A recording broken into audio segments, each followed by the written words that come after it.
નમસ્તે એવરીવન. આગળ question x ray related મુકાયો હતો. એ એક્સરેની એક્સરે હતો જેનું ડાયગ્નોસિસ હું તમને હમણાં આન્સર કહી દઉં. ઓસ્ટિયોઆર્થરાઇટિસ. નવ જ્યારે આપણે ઓસ્ટિયોઆર્થરાઇટિસના એક્સરેમાં દેખતા હોય ત્યારે ખાસ 4 વસ્તુ દેખવાની. કઈ રીતે આ 4 વસ્તુ ડેવલપ થાય એ ફોટા થ્રુ આપણે દેખશું, બરાબર. તો ફર્સ્ટ વસ્તુ જે તમારે દેખવાની હોય ઇન ની X ray of osteoarthritis patient is narrowing of joint space. Narrowing of joint space, right. Second વસ્તુ તમારે દેખવાની હોય ઓસ્ટિયોફાઇટ. થર્ડ વસ્તુ જે તમારે દેખવાની એ છે સબકોન્ડ્રલ સ્ક્લેરોસિસ. એન્ડ ફોર્થ વસ્તુ જે દેખવાની છે સબકોર્ટિક્યુલર સિસ્ટ. નાઉ આ વસ્તુ કેમ એકચ્યુઅલી જોવા મળે છે in patient of osteoarthritis and એક્સરેમાં કઈ રીતના ક્યાં જોવા મળે છે આ 4 વસ્તુ કે જેનાથી આપણે ઓસ્ટિયોઆર્થરાઇટિસ ઓફ ની ડાયગ્નોસ કરી શકીએ.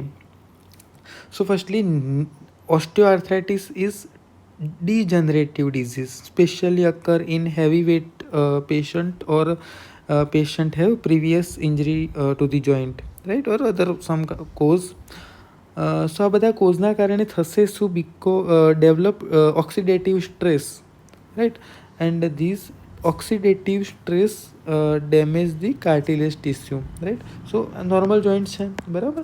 નોર્મલ જોઈન્ટના અંદર એકદમ પ્રોપર લિગામેન્ટ આ પટેલા છે, બરાબર. ઉપર ફીમર છે, નીચે ટીબિયા છે, સાઈડમાં ફિબ્યુલા છે. ઓકે, તમે પટેલા નીકાળ દો તો તમને આ ભાગ જોવા મળશે. આ જે વ્હાઇટવાળો જે ભાગ છે, રાઈટ, એ કાર્ટિલેજ ટિશ્યુ છે. નીચે બી કાર્ટિલેજ ટિશ્યુ છે, right.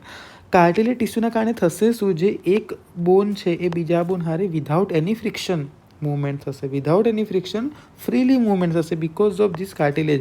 And between this cartilage there is synovial fluid, right. In condition of osteoarthritis what happen, there is cartilage destruction because of some reason, right. જ્યારે કાર્ટિલેજ ડિસ્ટ્રક્શન થશે ત્યારે થશે શું? બોન છે ને, બોન એ સીધું એક્સપોઝ થઈ જશે. તમે ફોટામાં દેખી શકો છો કે તમે લાસ્ટ ફોટો દેખો તો આટલું ઉપરના ભાગમાં આટલું બોન એક્સપોઝ થઈ ગયું, નીચેના ભાગમાં બી દેખો આટલું બોન એક્સપોઝ થઈ ગયું છે, બરાબર. તો આ બોન એક્સપોઝ થવાના કારણે થશે શું? બોન એક્સપોઝ થવાના કારણે હવે જ્યારે બી આપણે વોક કરશો, ચાલશો, રાઈટ, જ્યારે બી જોઈન્ટની મૂવમેન્ટ થશે ત્યારે બોન ટુ બોન મૂવમેન્ટ, બોન ટુ બોન કોન્જ્યુગેટ થશે, નોટ કાર્ટિલેજ ટુ કાર્ટિલેજ. જ્યારે કાર્ટિલેજ ટુ કાર્ટિલેજ થશે ત્યારે એકદમ ફ્રીલી મૂવમેન્ટ થશે. બટ જ્યારે બોન ટુ બોન ટચમાં આવે છે વાઇલ વોકિંગ તો પેશન્ટનો સિવિયર પેઇન થશે. પેશન્ટને પેઇન થશે બિકોઝ બોન ટુ બોન કોન્ટેક્ટમાં આવે, કેમ પેઇન કેમ થાય? બિકોઝ બોનના આજુબાજુ જે પેરીઓસ્ટિયમ હોય છે, આ પેરીઓસ્ટિયમમાં પેઇન સેન્સિટિવ રિસેપ્ટર ઓર એરિયા આવેલા છે કે જેના કારણે પેશન્ટને પેઇન ફીલ થાય છે એકચ્યુઅલી, બરાબર. સો વાય આ 4 વસ્તુ કેમ ડેવલપ થાય? એક વસ્તુ શું છે? ઓકે, એના પહેલાં આપણે નોર્મલ એક્સરે દેખ લઈએ. જેમ કે આ નોર્મલ ની છે, રાઈટ. તો નોર્મલ નીના એક્સરેમાં તમને કઈ રીતના જોવા મળે? ઘણું સિમ્પલ. ઉપરનું ફીમર, નીચે ટીબિયા, ના છે ફિબ્યુલા. ઠીક. તમે ફીમર, ટીબિયા અને ફિબ્યુલાના અંદરની સરફેસમાં પહેલાં અંદરના ભાગમાં દેખો તમને કોઈ પણ શેડો નહીં જોવા મળે. લાઈક કોઈ બ્લેક શેડો, કોઈ ખરાબ શેડો નહીં જોવા મળે. જેમ કે એક શેડો તમને જોવા મળશે અહીંરો, એક આ શેડો તમને જોવા મળે છે. તો આ શું છે? નોર્મલ. આ પટેલા બોન, બરાબર. આ પટેલા, ઠીક. આ પટેલાની શેડો.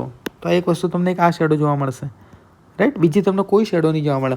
ઇવન તમે એની કિનારી બી દેખી લો, એકદમ કિનારી, એકદમ ફાઇન કિનારી, કોઈ જગ્યાએ ઉપસેલો ભાગ નથી, એકદમ ફાઇન કિનારી દેખી લો તમે, એકદમ ફાઇન કિનારી, બરાબર. હવે આપણે દેખીએ એક્સરે ઓફ ઓએ કઈ રીતના ડેવલપ થાય. First narrowing of joint space, right. તો થશે ભાઈ સિમ્પલ વસ્તુ કે વચ્ચેનું જે કાર્ટિલેજ છે ડિસ્ટર્બ થાય છે, તો કાર્ટિલેજ ડિસ્ટર્બ થવાના કારણે જે જોઈન્ટ સ્પેસ છે નેરોઈંગ થવાની. જેમ કે તમે નોર્મલ નીનો એક્સરે દેખ લો તો બંને બાજુ તમને સિમેન્ટ્રિકલ જોઈન્ટ સ્પેસ જોવા મળશે proper, right. But in X ray of OA તમે આ બાજુ દેખી લો, ઓએના એક્સરેમાં દેખી લો તો જોઈન્ટ સ્પેસ ડિમિનિશ થઈ છે. ફર્સ્ટ તો narrowing of joint space. Second development of osteophyte. શું થાય એકચ્યુઅલી કે જે કાર્ટિલેજ ડિસ્ટર્બ થાય, કાર્ટિલેજ ડિસ્ટર્બ થવાના કારણે બોનનો એરિયા આવી જાય ને હારે બોન પણ ડિસ્ટર્બ થવાનું ચાલુ થાય. એના કારણે બોડીની ફરી મેં તમને જ્યારે બી દરેક લેક્ચરમાં એક વસ્તુ કહું કે બોડીની એક ટેન્ડન્સી કે જ્યાં બોડી હારે ખરાબ થાય ત્યારે બોડી પોતાનો એક રિસ્પોન્સ આપે. તો બોડી શું રિસ્પોન્સ આપશે? બોડી એ ન્યૂ બોર્ન ફોર્મેશન કરશે. પણ આ જે ન્યૂ બોર્ન ફોર્મેશન થાય છે એક અલગ રીતના જ થાય છે, હા, નોર્મલ રીતે નહીં થતું. અને શું ડેવલપ થાય? આ રીતે ઓસ્ટિયોફાઇટ ડેવલપ થાય, આ રીતે બોની ટિશ્યુ ડેવલપ થાય ફોર કમ્પન્સેશન. આ ઓનલી કમ્પન્સેશન માટે કે જે કાર્ટિલેજ જે ડિસ્ટ્રક્ટ થાય એના કમ્પન્સેશન માટે ઓસ્ટિયોફાઇટ બોડી બનાવવા. અને આ ઓસ્ટિયોફાઇટ ઇઝીલી તમને એક્સરેમાં જોવા મળી જશે. જેમ કે દેખો, આ ઓસ્ટિયોફાઇટ તમને માર્જિન પર ઓસ્ટિયોફાઇટ જોવા મળી જશે. દેખો, એક્સ્ટ્રા બોન ગ્રોથ, है ना. આ પ્રોસેસને કહેવાય ઓસ્ટિયોફાઇટોસિસ, રાઈટ. થર્ડ હ સબકોન્ડ્રલ સ્ક્લેરોસિસ. આનો મતલબ શું? આ કઈ રીતના ડેવલપ થાય? ફરી ઘણું સિમ્પલ થશે. શું કે જ્યારે કાર્ટિલેજ ડેમેજ થાય, જ્યારે કાર્ટિલેજ નીકળે તો સીધી બોન સરફેસ આવી જાય, બરાબર.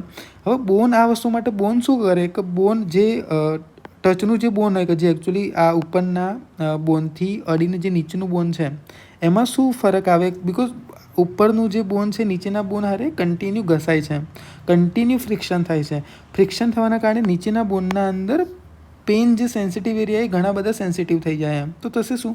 જે નીચેનો જે પાર્ટ છે, રાઈટ, નીચેનો જે બોનવાળો પાર્ટ છે ત્યાં એ બોનના જે ટિશ્યુ છે એ થિકન્ડ થઈ જશે, હે ને. બોનના ટિશ્યુ ઘણા થિકન થઈ જશે. આ ઉપરનો એરિયા કયો? તો ઉપરનો એરિયા કયો છે? તો સિમ્પલ વસ્તુ આપણે સમજીએ. જેમ કે આ કયો પાર્ટ? તો આ કાર્ટિલેજવાળો પાર્ટ. કાર્ટિલેજના તમે મેડિકલ ટર્મમાં કહો તો એક બીજો એક શબ્દ કોન્ડ્રલ, એ બી શબ્દ વપરાય. તો કાર્ટિલેજના નીચેના ટિશ્યુને શું કહેવાય? સબકોન્ટ્રલ ટિશ્યુ કહી શકાય, રાઈટ. તો આ જે કાર્ટિલેજ તો અહીંથી નીકળી ગયો, ઇન ઓએ કાર્ટિલેજ તો નીકળી ગયું. તો એના નીચેનું જે બોન છે દેટ ઇઝ સબકોન્ટ્રલ એરિયા, ત્યાં શું થશે? ત્યાં બોનમાં થિકનિંગ થઈ જશે. અહીંયા બોન એકદમ થિકન થઈ જશે. કેમ? કારણ કે કન્ટિન્યુ ફ્રિક્શન થાય છે, બોન ટુ બોન કન્ટિન્યુ ફ્રિક્શન થાય છે. કન્ટિન્યુ ફ્રિક્શન થવાના કારણે જે નીચેનો પાર્ટ છે એ એકદમ થિકન થઈ જશે, જેને આપણે કહીશું સબકોન્ડ્રલ સ્ક્લેરોસિસ. સબકોન્ડ્રલ સ્ક્લેરોસિસ. બોનનો એરિયા એટલો બધો થીક થઈ જશે ને કે એક્સરેમાં તમને એકદમ પ્રોપર વ્હાઇટ અપિયરન્સ જોવા મળશે, જે તમને અહીંયા જોવા મળે. દેખો, એકદમ પ્રોપર વ્હાઇટ અપિયરન્સ જોવા મળશે, જે નોર્મલ એક્સરેમાં તમને નહીં જોવા મળે. તમે નોર્મલ એક્સરે દેખ લો, નોર્મલ એક્સરે તમને નહીં જોવા મળે, બરાબર. તો સબકોન્ટ્રલ સ્ક્લેરોસિસ એ રીતના તમને એના પેશન્ટના અંદર જોવા મળે. સબકોર્ટિક્યુલર સિસ્ટનું બી આ રીતનું કે એ જ વસ્તુ કે જ્યારે આ રીતનું ઓસ્ટિયોઆર્થરાઇટિસ ડેવલપ થાય તો બોન ટુ બોન ફ્રિક્શન થાય, એના કારણે જે બોડીની એક પ્રકારની કોમ્પન્સેટ મિકેનિઝમના કારણે બોનના અંદર સિસ્ટ ડેવલપ થાય, જે તમે અહીંયા દેખી શકો. જેમ કે દેખો, આ સિસ્ટ છે, બરાબર. આ સિસ્ટ છે, આ સિસ્ટ છે, બરાબર. આ રીતના સબકોર્ટિક્યુલર સિસ્ટ ડેવલપ થાય. તો ઓઈના પેશન્ટના અંદર આ 4 વસ્તુ જાણવી ઘણી જરૂરી છે, બરાબર.